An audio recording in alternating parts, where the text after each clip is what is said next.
Hello everyone, कैसे हैं आप सब लोग। उम्मीद करता हूं कि सब लोग ठीक ठाक हो गए। कल जो हम लोगों ने पढ़ा था वो पढ़ा था नंबर सिस्टम। देखो, नंबर सिस्टम के अंदर हम लोगों ने जो सबसे पहले स्टार्ट किया था वो था आप लोगों का यूनिट प्लेस का नंबर फाइंड करना, कि इकाई का अंक किस तरीके से निकाला जाता है। एक चीज़ का ध्यान देना, अगर आप लोग ये वाला वीडियो डायरेक्ट देख रहे हो तो ये वीडियो समझ में नहीं आएगा। इससे पहले आप इसका पहला पार्ट देखना, उसका जो लिंक है मैं डिस्क्रिप्शन में डाल दूंगा, और जो टेलीग्राम चैनल है उसका लिंक भी मैं डिस्क्रिप्शन में डाल दूंगा, तो उसको ज्वाइन कर लेना, और हो सके तो चैनल भी सब्सक्राइब कर देना। देखो, नंबर सिस्टम में जो मैंने कल आप लोगों को बताया था कि इकाई का अंक किस तरीके से निकाला जाता है, ठीक है। तो मैं जो बात कर रहा था वो था आप लोगों का 3 नियमों पे, यानी कि 3 रूल होते हैं, ठीक है। तो वो जो 3 नियम थे वो क्या क्या थे, तो सबसे पहले आप लोग इसको समझना, ठीक है, और पहला वाला वीडियो ज़रूर देख लेना। तो देखो, 3 नियमों में जो पहला नियम था वो किस चीज़ के लिए था, वो था 0, 1, 5 और 6 के लिए, ठीक है। और जो दूसरा नियम था वो किसके लिए था, 4 और 9 के लिए। तो वैसे ही आज हम लोग ने जो डिस्कस करना है वो करना है तीसरे नियम के लिए। और तीसरा नियम किसके लिए होगा, देखो इनके अलावा जो बच चुके हैं, कौन कौन बच चुका है, देखो 0 आ चुका है, 1 आ चुका है, बचा क्या 2, ठीक है। उसके बाद बचा 3, 4 आ चुका है, 5 आ चुका है, 6 आ चुका है, अब बचा 7, 8 आ चुका है, बचा 9 आ चुका है, बचा 8। अब एक चीज़ का ध्यान देना कि 0 से लेकर 9 तक, ठीक है, 0, 1, 2, 3, ठीक है, 4, 5, 6, 7, 8, 9, कोई भी संख्या है वो इन्हीं से मिलके बनेगी, ठीक है। इसके इतर और कोई भी अंक नहीं होगा किसी संख्या में, क्योंकि जितनी भी संख्याएं हैं वो इन्हीं से मिलके बनती है। तो पहले नियम में हम लोगों ने 4 संख्याओं को कवर कर लिया, दूसरे नियम में हम लोगों ने 2 संख्याओं को कवर कर लिया। अब बचा हमारा तीसरा नियम। तीसरे नियम के लिए, तीसरे नियम में हम क्या करेंगे, और 4 संख्याओं को कवर कर लेंगे। तो ओवरऑल हमारा क्या होता है कि किसी भी नंबर में इकाई का अंक निकालना हम लोगों को इन नियमों के अनुसार आ जाता है। अब देखो, होता क्या है कि कभी कभार कुछ ऐसे क्वेश्चन होते हैं जिनमें 3 नियम ना लग रहे हो, तो वहाँ पे कोई हो सकता है कि लॉजिकली सॉल्व करना पड़े, ठीक है। तो उसको हम उसके बाद वाले वीडियो में देखेंगे। तो अब देखो, आज जो मैं बात करूँगा वो इस पे बात करूँगा 2, 3, 7, 8, ठीक। देखो, 2, 3, 7, 8 का जो नियम है उसके लिए आप लोगों ने करना क्या है कि आप लोगों ने एक टेबल तैयार करनी होगी, ठीक है। और टेबल किस तरीके से तैयार करनी है वो मैं आप लोगों को बताऊंगा। देखो, टेबल को आप लोग कभी भी याद मत करना, ठीक है। अगर आप लोग याद करोगे तो उससे प्रॉब्लम क्या है कि अगर एग्ज़ाम के टाइम पे भूल गए तो फिर दिक्कत आएगी, फिर क्वेश्चन सॉल्व नहीं हो पाएगा। और 2017 में जो एग्ज़ाम हुआ था, 16-17 का जो एग्ज़ाम था अपर PCS का, उसमें जो क्वेश्चन पूछा था आज वो तीसरे नियम के अकॉर्डिंग वो क्वेश्चन सॉल्व हो जाएगा। देखो, 2, 3, 7 और 8, ठीक है, 2, 3, 7, 8 इसका जो नियम है उसके लिए टेबल कैसे बनती है उस चीज़ को ध्यान देना। देखो, सबसे पहले तो आप लोग क्या कर लेना, 4n + 1, ठीक है, 4n + 2, ये तीसरा आ जाएगा आप लोगों का 4n + 3, और चौथा आ जाएगा आप लोगों का 4n + 4। अब ध्यान देना कि ये n क्या चीज़ है, यहाँ पे को 4n क्या चीज़ है, ये सब अभी आप लोगों के समझ में आ जाएगा थोड़ी देर में, ठीक है। इसको अच्छे से देखते जाओ, ये पूरा का पूरा आप लोगों के समझ में आ जाएगा। तो टेबल तैयार कैसे करनी है, 4n + 1, 4n + 2, 4n + 3 और 4n + 4, ठीक है, इतना दिमाग में रहेगा। अब देखो, ये जो टेबल तैयार करनी है वो किस चीज़ के लिए तैयार करनी है, इकाई का अंक निकालने के लिए, ठीक है। इकाई यानी कि यूनिट प्लेस का जो नंबर होगा, इकाई का अंक, ठीक। और देखो, मैं बार बार रिपीट कर रहा हूँ कि अगर आप लोगों ने इससे पहले वाला वीडियो नहीं देखा है तो ये वीडियो डायरेक्ट समझ में नहीं आएगा, इसलिए आप लोगों ने क्या करना है कि पहले वाला वीडियो एक बार जरूर देख लेना, ठीक है। अब देखो, इकाई का अंक क्या क्या बचा है हमारे पास तीसरे नियम में, 2, 3, 7, 8, 2, 3, 7, 8, मैंने इसको ऐसे लिख लिया, ठीक है। अब आप लोगों ने करना क्या है, ये टेबल बनेगी कैसे उस चीज़ को ध्यान देना। देखो आप लोगों ने करना क्या है कि 4n+1, ठीक है, और ये होता क्या है इसको अभी समझेंगे। 4n+1 वाले में तो 2 के बदले आप लोगों ने 2 उतार देने हैं, ठीक है। ये टेबल तैयार करने का तरीका है। 2 के बदले 2 उतार दिया, 3 के बदले 3 उतार दिया, 7 के बदले आ जाएगा 7 और 8 के बदले यहाँ पे को आ जाएगा 8। मीन्स कि जो 2 3 7 8 जो हम लोगों का ये था 4n+1 में आपने सीधा सीधा ये उतार देने हैं, ठीक हो गया। उसके बाद जो अगला बनता है, अगला क्या बनता है उस चीज़ को ध्यान से समझना। ये अब 4n+2 बचेगा। 4n+2 में आप लोगों ने करना क्या है, देखो इसको इससे मल्टीप्लाई करो तो कितना आ जाएगा, 2 × 2 4 आ जाएगा, ठीक है। इसको इससे मल्टीप्लाई करो तो कितना आ जाएगा, 3 × 3 9 आ जाएगा। अब देखो जब मैं इसको इससे मल्टीप्लाई करूंगा तो 7 × 7 क्या हो जाएगा, 49। तो 49 का जो इकाई वाला अंक है मैं उसको उतार दूंगा तो 9 आ जाएगा। और 8 × 8 क्या होता है, 64। इसका जो इकाई वाला अंक है मैं उसको उतार दूंगा 4। तो इस तरीके से टेबल तैयार होनी है। तो देखो 2 3 7 8 था, उसको तो मैंने सिंपली ऐसे उतार दिया। फिर हुआ क्या, 4n+1 वाला जो था उसमें मैंने जैसा था सेम वैसा ही उतार दिया, कुछ करने की ज़रूरत नहीं है, ठीक। 4n+2 में मैंने क्या किया, इन दोनों को मल्टीप्लाई कर दिया, इन दोनों को मल्टीप्लाई कर दिया, इन दोनों को मल्टीप्लाई करके इकाई वाला अंक उतार लिया। उसके बाद 4n+3 में देखो पहले इन दोनों को मल्टीप्लाई किया था, अब 4n+3 का बनाने के लिए इन दोनों को मल्टीप्लाई करो, ठीक है। देखो 2 × 4 कितना हो जाएगा, 8। 9 × 3 कितना हो जाएगा, 9 × 3 होता है 27। तो 7 का मैं इकाई वाला अंक उतार, ये 27 का इकाई वाला अंक 7 उतार लिया। 9 × 7 कितना होता है, 63। तो इसका इकाई अंक 3 उतार लिया। और 8 × 4 कितना होता है, 32। तो इसका इकाई अंक 2 उतार लिया। या फिर आप लोग इसको ऐसे भी समझ सकते हो, ठीक है, कि मैंने इसके 4n+1 के लिए तो मैंने सीधे उतार दिया, 4n+2 के लिए मैंने क्या किया, इन दोनों को मल्टीप्लाई कर दिया और इकाई वाला अंक ले लिया। 4n+3 के लिए देखो इसी का उल्टा कर रखे हैं, ये 2 सबसे ऊपर है तो लास्ट में आ गया, फिर 3 उसके ऊपर, 7 उसके ऊपर, मीन्स कि नीचे से ऐसे उतार लिया, 8 7 3 2, 8 7 3 2। ऐसे भी आप लोग याद कर सकते हो, जैसी आप लोगों की मर्जी है वैसे याद कर सकते हो, ठीक। अब उसके बाद 4n+4, इसके लिए क्या करना है, देखो इसके लिए आप 2 काम कर सकते हो। एक तो आप अपने दिमाग में सिर्फ ये याद कर लो कि 6 1 1 6, ठीक है, अपने दिमाग में बैठा लेना 6 1 1 6। या फिर आप इसको ऐसे समझ सकते हो कि 8 को इससे मल्टीप्लाई करो फर्स्ट वाले से, ठीक है। 8 2 जा कितना होता है, 16। और 16 का मैंने क्या उतार लिया, इकाई वाला अंक यानी कि 6। 7 × 3 कितना होता है, 21। तो इसका मैंने इकाई वाला अंक उतार लिया 1, ठीक है। 3 × 7 कितना होता है, अगेन 21। तो इसका इकाई वाला अंक 1। 2 × 8 कितना होता है, 16। अगेन इसका इकाई वाला अंक 6। या तो ऐसे याद कर लो, या फिर सिंपली याद कर लो कि जब आप लोगों का ये 3 तैयार हो जाता है तो चौथे में क्या है, 6 1 1 6 है, ठीक। तो इस तरीके से क्या होती है, आपकी टेबल तैयार हो जाती है। अब देखो जब ये टेबल तैयार हो जाती है तो इसके आधार पे अब पूरा काम वैसा ही है, पुराना जैसा मैंने आप लोगों को पिछले वीडियो में बताया था कि किसी भी संख्या में अगर, ठीक है, इकाई का अंक निकालना है तो हमने काम क्या करना होता है। देखो मैंने आप लोगों को बताया था कि आप लोगों ने करना क्या है कि सबसे पहले आप आधार को देखो, ठीक है, आधार के इकाई वाले अंक को देखो, उसके बाद जो भी नियम था उसके अकॉर्डिंग काम कर लो, सिंपल सा है। तो इसमें देखना, जैसे सीधे सीधे एग्जाम्पल से समझते हैं इसको कि ये 4n+1 क्या चीज़ है, 4n+2 क्या चीज़ है। डायरेक्ट क्वेश्चन में आते हैं तो आप लोगों को समझ में आ जाएगा और बहुत आसानी से समझ में आ जाएगा।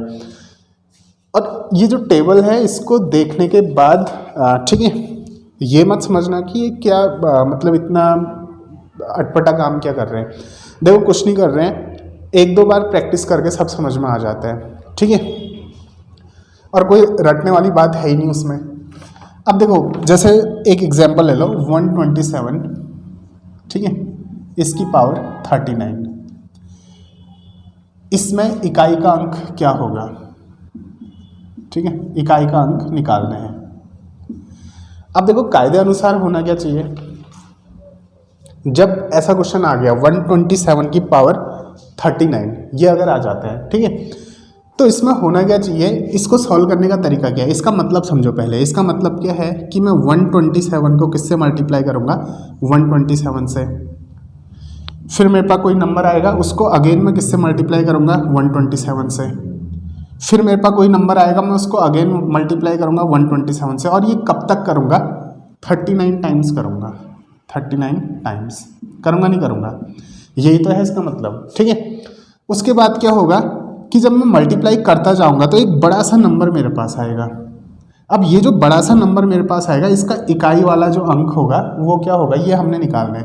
जैसे मान लो 84284, इसमें इकाई वाला अंक क्या होगा 4, दहाई वाला अंक क्या होगा 8, यानी कि 1s, 10s, 100, 1000, 10,000 इस तरीके से, ठीक है। इकाई, दहाई, सैकड़ा, हज़ार इस तरीके से चलता जाएगा। तो हमने निकालना क्या होता है, इकाई वाला अंक निकालना होता है। एग्जाम में याद रखना, कभी पूरा मल्टीप्लिकेशन का पूरा नंबर निकालो करके नहीं बोलेगा, ठीक है। समझ रहे हो नंबर निकालने का मतलब क्या होता है? नंबर निकालने का मतलब होता है कि 2 घंटे पूरा आप मल्टीप्लाई करते जाओ, और 2 घंटे में भी ये आएगा नहीं आप लोगों का, ठीक है। आप लोगों का क्या, मेरा भी नहीं आएगा, किसी का नहीं आएगा। तो देखो अब इसमें तरीका क्या है, इसमें तरीका ये है कि ये तो आप लोगों के समझ में आ गया कि इसको मैं मल्टीप्लाई करते जाऊंगा, एक बड़ा सा नंबर आएगा, उसका इकाई वाला अंक हम लोगों ने क्या करना है, निकालना है। तो अब इसका तरीका क्या है उस चीज़ को समझो। अब हम लोग इस्तेमाल करेंगे किसका, टेबल का। और क्यों इस्तेमाल करेंगे, क्योंकि देखो ये होता है आधार और ये होती है पावर, ठीक है। पावर यानी कि इसको क्या बोलते हैं, घात बोलते हैं, ठीक। और ये क्या हो गया, आधार यानी कि बेस इसको बोला जाता है, ठीक है। तो मेरा पहला काम मैंने क्या देखना है, देखो अभी फिलहाल मेरे को पावर से कोई मतलब नहीं है, ठीक है। पहला काम क्या है, मैंने आधार को देखना है, इनकी बेस को देखना है। ये जो आधार है, आधार का इकाई वाला अंक क्या है, आधार का इकाई वाला अंक है 7, ठीक है। तो जैसे ही मैं आधार के इकाई वाले अंक को देखूंगा तो मेरे को पता चल जाएगा मैंने कौन सा नियम लगाना है, मैंने पहला नियम लगाना है या फिर दूसरा नियम लगाना है या फिर तीसरा नियम लगाना है। तो देखो इसके इकाई में कौन सा अंक आया 7, इसका मतलब मैंने नियम कौन सा लगाना होगा, ये 2 3 7 8 वाला, ठीक है। इसका मतलब मैंने तीसरा नियम लगाना होगा, ये वाला नियम मैंने लगाना होगा।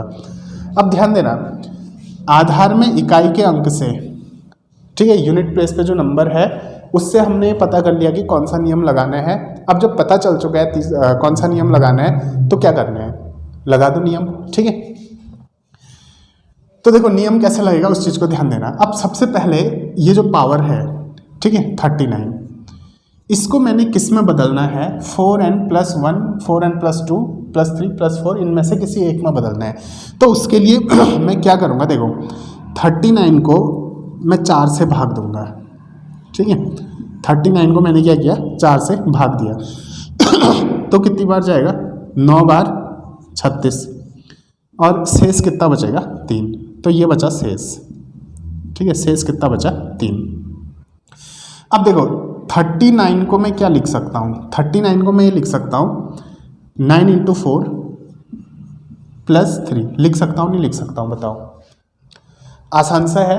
देखो अभी थोड़ा सा लंबा मैं इसलिए कर रहा हूँ ताकि आप लोगों को समझ में आ जाए, बाकी बाद में क्या है, जब आप लोग ज़्यादा क्वेश्चन की प्रैक्टिस कर लोगे तो फिर तो खाली देखते ही पता चल जाएगा इसमें करना क्या है, ठीक है। तो 39 को मैं क्या लिख सकता हूँ, 9 × 4 +3 लिख सकता हूँ, क्यों, 9 4 जा कितना होता है 36, 36 +3 कितना हो जाएगा 39 हो जाएगा। तो इसको मैं ये भी लिख सकता हूँ, ठीक है। अब जब इसको मैं ये लिख सकता हूँ तो इसका मतलब मैंने किया क्या, देखो मैंने इसको कुछ ऐसा किया, देखो 9 × 4 यानी कि इसको मैं क्या लिख सकता हूँ, 4 × 9 लिख सकता हूँ +3 ये लिख सकता हूँ। तो ये किस में बदल चुका है, 4, इसको मैं अगर n मान लूँ +3 तो ये 4n+3 में बदल चुका है। तो मैंने किया क्या, देखो ये जो पावर थी इसको मैंने किस में बदला, 4n+1, 4n+2, 4n+3, 4n+4 इनमें से किसी एक में बदला। तो जब मैंने 4 से इसको डिवाइड किया तो शेष कितना बचा 3। तो यहीं पर से आप लोग अंदाजा लगा लो, शेष अगर 3 बचा है तो ये किस में बदल चुका है, 4n+3 में बदल चुका है। शेष अगर 1 बचेगा तो किस में बदल जाएगा, 4n+1 में बदल जाएगा। किसी में शेष अगर 2 बचेगा तो किस में बदल जाएगा, 4n+2 में बदल जाएगा। किसी में रिमाइंडर कितना होगा, 4 होगा तो किस में बदल चुका होगा, 4n+4 में बदल चुका होगा। ये सिंपल सा क्या है, क्वेश्चन को सॉल्व करने का लॉजिक है। तो अब देखो हुआ क्या, सबसे पहले मैंने इसको किस में बदला, 4n+, ठीक है, समथिंग में बदल दिया। तो अब हुआ क्या, अब देखो अब इसको थोड़ा सा एक और सॉल्व करते हैं। जब यहाँ पे को बदल चुके हैं ना, तो अब हम लोगों का आंसर निकल चुका है। देखो होगा क्या, यहाँ इकाई के स्थान पे क्या है 7, ठीक है, और ये 4n+3 ये वाले में इकाई के अंक पे 7 के बदले क्या आएगा देख लो, 7 के बदले 3 आएगा। तो मेरा आंसर क्या हो जाएगा, मेरा आंसर हो जाएगा 3। तो यानी कि जो इकाई का अंक होगा, जब मैं इसको सॉल्व करूंगा कुछ इस तरीके से, ठीक है, मैंने किया क्या होगा, देखो ध्यान देना, 127 को क्या किया होगा, 127 इंटू 127 इंटू ये कब तक किया होगा, 39 टाइम्स इसको मैंने मल्टीप्लाई किया होगा, तो एक बड़ा सा नंबर आया होगा। तो इस नंबर पे जो इकाई का अंक होगा वो क्या होगा, 3 होगा।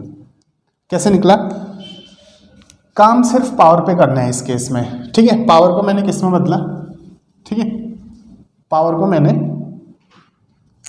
4 से भाग दिया, दोबारा सुन लेना इसको, 4 से भाग दिया, 4 से भाग देने के बाद मैंने क्या देखा, शेष कितना बचा, तो 4 से मैं इसको भाग दूंगा 9 बार, तो ये पूरी बार भाग चला जाएगा, ठीक है। 9 4 से क्या होता है 36, शेष कितना बचेगा, 3 बचेगा।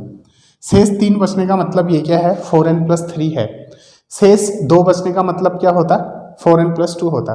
तो ये क्या है, 4n+3 है।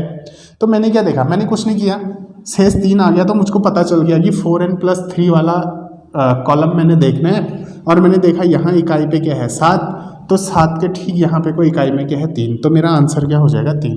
तो यहाँ पे वो क्या आ रहा होगा, 3 आ रहा होगा, ठीक है। जैसे इसमें एक अगला क्वेश्चन देखना, ये क्वेश्चन बड़े सिंपल हैं, हाँ, ये खाली देखने में लगते हैं कि बड़े अटपटे टाइप के, लेकिन बड़े सिंपल क्वेश्चन होते हैं, बड़े इजी क्वेश्चन होते हैं। और जो पहले के 2 नियम थे उनके लिए तो देख ही लेना आप लोग, जो पहला वाला वीडियो है उसको देख लेना, ठीक। जैसे ये है 678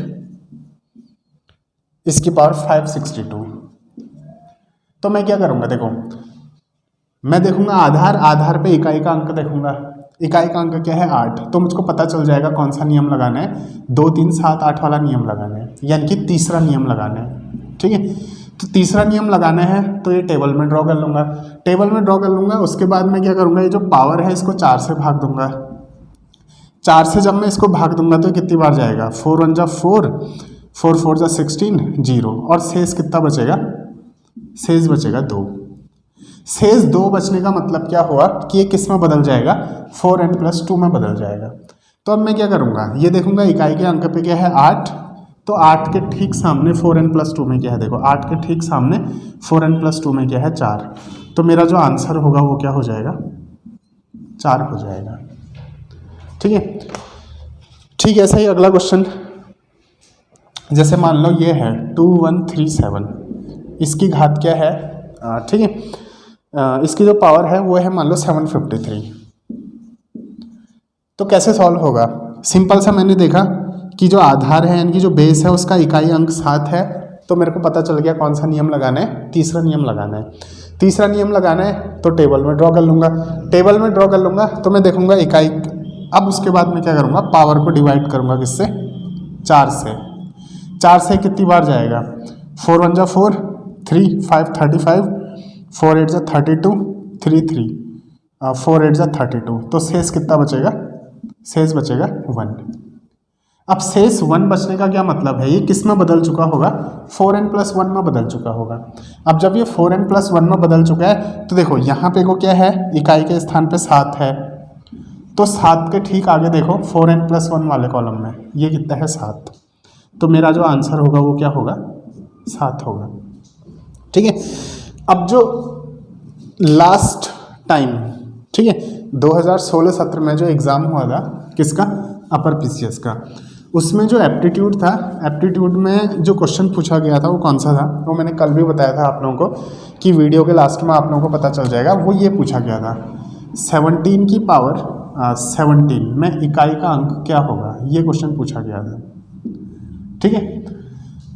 तो देखो इसमें सिंपल सा क्या है, यहाँ पे कोई 7 है तो मेरे को पता चल गया कौन सा नियम लगाना है, ठीक है, ये 2 3 7 8 वाला, यानी कि तीसरा नियम लगाना है। तो मैंने क्या किया, 17 को मैं किससे भाग दूंगा, 4 से, तो कितनी बार चले जाएगा, 4 बार चले जाएगा, शेष कितना बचेगा, शेष 1 बचेगा, ठीक है।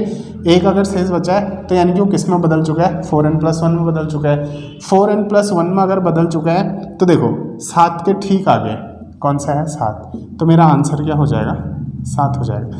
ये बड़ा सिंपल सा क्वेश्चन था, ठीक है। देखो यहाँ तो अभी ज़्यादा पावर है, जो आयोग में जो क्वेश्चन पूछा जाएगा हो सकता है थोड़ा सा ट्रिकी हो, लेकिन कैलकुलेशन ज़्यादा नहीं होगी उसमें, ठीक। तो इस तरीके से आप लोग क्या कर सकते हो, इकाई का अंक निकाल सकते हो। पहला जो वीडियो था उसमें हम लोग ने पहला और दूसरा नियम कवर किया था, इसमें तीसरा नियम कवर हो चुका है। लेकिन एक चीज़ का ध्यान देना, अभी भी ये जो इकाई का अंक निकालना है चैप्टर कंप्लीट नहीं हुआ है। अभी इसमें क्या है कि एक वीडियो और मैं बनाऊंगा जिसमें अलग अलग तरीके के क्वेश्चन करेंगे, वहाँ पे को देखेंगे, कहीं पे को ठीक है लॉजिकली सॉल्व हो रहा है या फिर कोई दूसरा नियम लग रहा है, क्या लग रहा है। बाकी क्या है, इस नियम से लगभग मैक्सिमम 80% आप लोगों के क्वेश्चन सॉल्व हो जाएंगे। अब कुछ एक छोटे से एक जो नियम बचे हैं वो तीसरे वीडियो में कवर करेंगे। तो उम्मीद करता हूँ कि आप लोगों के समझ में आ गया होगा। और अगर आप लोगों के कहीं पे को कोई कन्फ्यूज़न होता है तो आप लोग मुझको क्या करो कि इंस्टाग्राम पे मुझको मैसेज कर दो, ठीक है। और उसकी जो आईडी है, सॉरी इंस्टाग्राम पे अगर नहीं भी करते हो, टेलीग्राम पे आप मुझको मैसेज कर दो। और चैनल का जो लिंक है मैं आप लोगों को डिस्क्रिप्शन में दे दूँगा, वहाँ पे को मैं इसके जो क्वेश्चंस हैं वो भी सेंड कर दूँगा ताकि आप लोग प्रैक्टिस कर सको। तो मिलते हैं अगले वीडियो में। धन्यवाद, नमस्कार।